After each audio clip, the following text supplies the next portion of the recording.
Magandang gabi, Pilipinas. Bayan ipinaalala ni Pangulong Ferdinand R. Marcos Jr. sa mga nagtapos na kabukasya sa West Visayas State University na ipatupad ang rule of law ng may integridad. Nagpaalala rin ang Pangulo na kaakibat ng kanilang propesyon ang responsibilidad na mabigyan ng proteksyon sa batas sa mga may hirap at walang kakayahan. Kinilala ng Pangulo ang sakripisyo ng graduates at suporta sa kanilang pamilya. Yan ang ulat ni Kenneth Pasyente.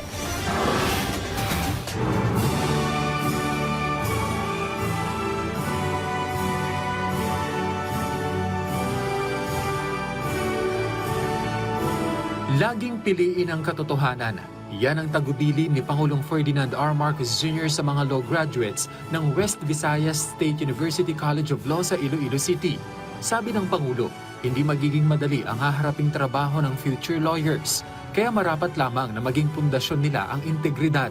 This is a reminder that your chosen profession carries a responsibility to ensure that the poor, the vulnerable, the marginalized, the disenfranchised are not left without protection simply because they lack wealth or influence or power.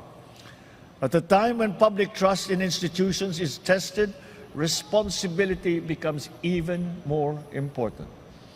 Your success will not be measured solely by the cases that you win or the positions that you will hold. It will be measured by the confidence that people place in you, by the fairness with which you exercise your profession, and by the integrity you demonstrate even when no one is watching.